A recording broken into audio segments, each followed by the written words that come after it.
What is up, my bubbly boys? To another video, and today we are doing a very special video. Today we're trying out a new deck that I just started playing, and I've been loving it ever since I picked it up.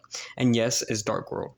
Dark World is pretty insane deck and can make boards like this consistently. Yes, like this that you see on screen right now. It can make this board pretty consistently. And I added a little bit of my own spice into this build because, of course, I just had to. I'm just different like that, and I haven't seen anybody else build it like this. So before we get started, don't forget to like and subscribe. We're trying to get 100 subscribers, so please consider subscribing. So that way I can make better videos for you all and keep on trying to do what I'm doing right now. And leave a comment down below. What your favorite rogue deck is this format, and post ban list. Yep. So without further ado, I won't waste any more of your time. Here we go. Alrighty, so to start things off, before we get started, I just want to let you guys know I'm not playing the hand loop version because you could do it just fine with the regular version, the regular Dark World version. You don't need to be playing multiple copies of Silva and Ceruli in this build because you could just search it off of Rainbow anyways and Snow. So I just don't really feel like it's a necessary need. So anyways, I'm running 3 copies of Rainbow. Rainbow is pretty necessary at 3. It's the main searcher for your big boys such as Silva and Grapha. And is basically another Grapha that lets you bounce a level 7 or lower Dark World monster from your field and bounce it to the hand and then summon itself from the grave. So it's only 7 or lower, so you can't bounce a Grapha, which I see a lot of people trying to do. Like they try to bounce the Grapha, but you can't with this card. So 3 copies of that. 2 copies of Grapha. Grapha is the same thing, but it bounces any Dark World monster. So you could bounce a Rainbow with this. And they're both level 8s, which gets really good because like you go into like rank 8 sometimes, which is really nice. So that's why I play 2 of it. And it's also a really good body. And one you usually banish or discard as future material. But if you banish it, you want to at least have another one. Next, 1 Silva. This is all you need. You don't need more than this. You literally do not need more than this. I'm telling you right now. I've been looping people for 2 to 4 cards with just this 1 copy. You don't need more. Back in Cashier, I could understand because like they could banish this off for like Rise Heart and like special summon stuff, banish top 3 cards. But you don't need to no more because like Cashier is dead. I mean, Cashier may not be dead. They could like go like Punk or like Adventure or something like that. But like most of it is probably dead. 3 Genta. Genta is pretty insane. Pretty mandatory as well. It searches for your Dark World field spell, and is mostly the starter you want to start with. So basically you want to start with either of these, like a combination of these 2, so like one copy of each, which is really insane. So that's why Genta is at 3, and it's like the searcher of your field spell. What's a neat thing you could do, you could discard this at the field spell, use the field spell effect to banish this card, the Rainbow, and to draw a card. And after that, since Genta will summon itself, then you could bounce Genta back to your hand, summon the Rainbow, and then use Genta's effect again to search for another field spell. So basically, that's a free draw too, which is really insane. Next, we have 3 copies of Snow. Snow is your main searcher of the deck. This searches for any Dark World card. It could be a spell, trap, monster, anything. When it's discarded. So that's really insane. So we definitely need to play 3 copies of this. Next, for the last of our Dark World monsters, we're playing 2 beige and 1 Ceruli. You don't need more than this. Do not play more than this. It's a brick. But 2 beige is really insane because it's a level 4, and I want to be making the Abyss Dweller this format because of Unchained. Unchained definitely does lose to Abyss Dweller, and Abyss Dweller is definitely worth using this format. So definitely beige is really good right now, and especially like Telements and all that. I have a lot of Telements at my locals, especially. They definitely all lose to Abyss Dweller. Next, for the dangers, I am playing the dangers. I just think that the deck is better that way. So for the dangers, I'm playing 2 Nessie. I don't have the second Nessie right now, but definitely 2 Nessie. 2 Bigfoot, The reason we're not playing 3 necessarily because it's a level 7. And you mostly want like a level 8s and 4s in this deck, and this build especially. 3 Chupacabra, 2 Mothman. I would be playing 3 if I could, but I can't really find my third one. It's around here somewhere, but I'll be definitely playing 3, like replace it for like the third Chup or like a Bigfoot. 1 Tsuchinoko, and I do not have a Jackalope. So this is the count right now. It's actually really, really nice. I've been liking these ratios a lot.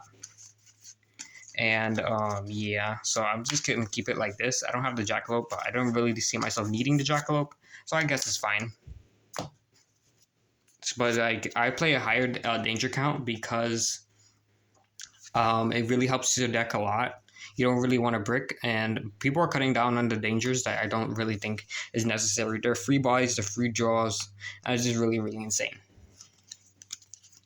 Next, for the last cards, 1 Diabolica and 1 Salamander. Salamander is supposed to be here. Let's just pop a picture right here.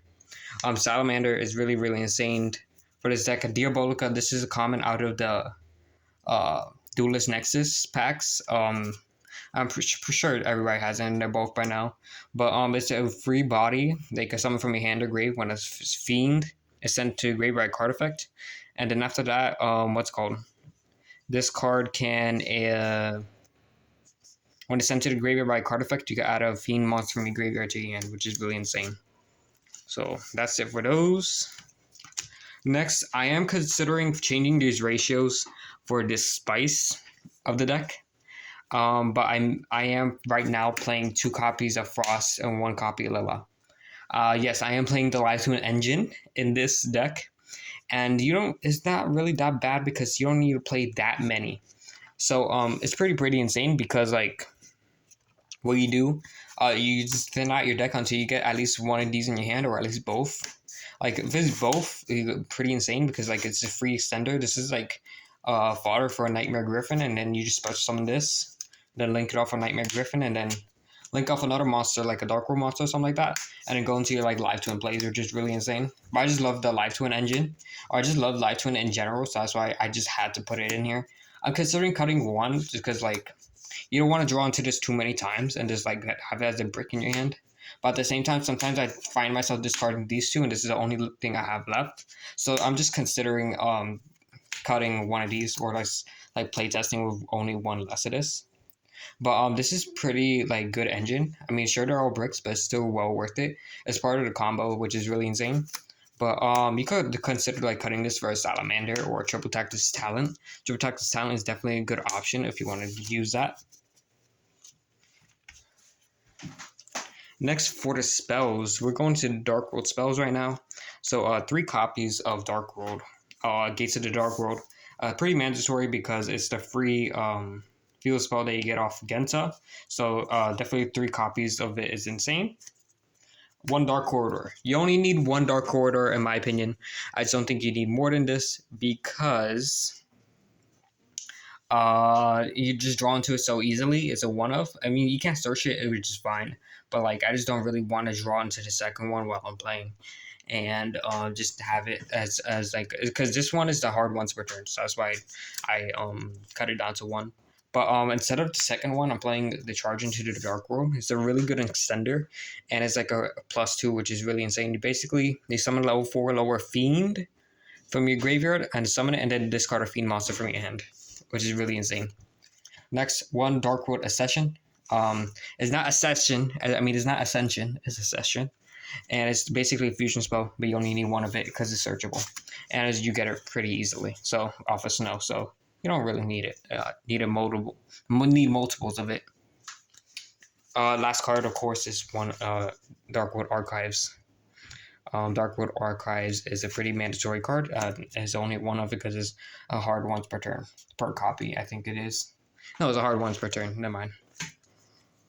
Next, for the draw power, 1 card destruction is pretty mandatory, and then 3 copies of Allure of Darkness. I still haven't picked it up at the moment, but definitely play Allure of Darkness as my draw card of choice because it's just so much better than like trading or something like that, because it is like The most of the deck is dark anyway, so you just want to rely on level 8s because you only play 5 level 8s. Meanwhile, compared to dark monsters, you play so many more dark monsters. So next, let's go on to the extra deck. We are playing 2 copies of Grapha. Pretty mandatory. 2 of them is fine. I definitely don't see playing less or more than this. Next, we're playing 1 IP, 1 Apple, 1 Nightmare Unicorn, 1 Phoenix.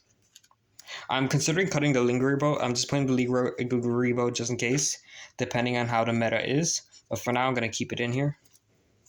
But like you can replace it with like, I think Dugaris, Nightmare Griffin, and Hope Harbinger are all good cards to replace this with. So just consider that. It just depends on how the format shapes out to be. 1 Baguska. This is in case you get Droll game 2 or 3. Because I think people may be citing Droll more than they're maining it. But still, like, it's post-banlist, so not really people know how to react to the new meta. So next after that, for the live turns, we're playing 1 of each. Okay, I will be playing 2 Kisco, actually. Okay, so it depends on how much of the ratios that you're playing. So if you're playing the ratios 2 Kisco Frost and 1 Lila, you want to be playing 2 Kiskills and 1 Lila. Just that way, like, you have let's say if you already, like, have the Lila engraved, and then after that, summon this, and then just, like, you get no access to your live twin engine. At least you have another one in the deck. But, if you're not playing, like, if you're only playing, like, these 2, that's it. You want to cut this one, like, cut one of this, the Keyskill. And after that, you can, like, play for any other Link monster you want. You can play, like, Coast Trainer if you want. But yeah, so that's it for that.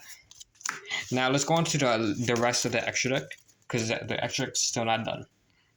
Alrighty, so for the rest of the extra deck, and the rest of the extra deck I don't really have at the moment, so I'm just going to be showing you pictures on the screen. So, 1 copy of Abyss Dweller, 1 copy of Akashic Magician, 1 copy of Hope Harbinger, 1 copy of Dugaris, and finally 1 copy of Nightmare Griffin. Nightmare Griffin is one of the best cards in here. It's actually really, really insane. And that's it for this extra deck. Now let's go on to side deck options. Now I'm not going to give you guys the whole side deck. I'm just going to give you like a guide on how to like to side deck for this deck. So cards you can side in is like 1 gold. 1 gold is really insane. It's basically pop 2 if you discard off of Saryuja. Next, 1 Harpy's Feather Duster. Pretty insane. Pretty standard. Like, pretty obvious why you'll be playing this.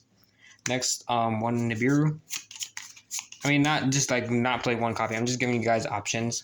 Like, playing 3 Nibiru in the side is actually really insane. It's pretty good against a lot of matchups, so that's why you want to play 3. Radiant, you could also play. Even match, you could also play. Skill Drain is actually a pretty nice card you could play. You guys can play Triple Tax Talent. And you also guys can play Epidemic Virus. Eradicated Epidemic Virus, because it's really insane. And it avoided this banlist, so it's actually a pretty good card to be running right now for only like less than $1 for each copy. Is really, really insane. Alrighty, my bubbly boys, I hope you guys enjoyed this video. If you guys want to see a combo tutorial on this deck, get this a video to 20 likes, and I will do a combo tutorial just that. I would be putting a combo tutorial in this video, but the combos are pretty long and complex, so it would like be like a 30-minute video if we will be doing a combo tutorial on this deck specifically. So that is my bubbly boys. See you guys next time. Peace.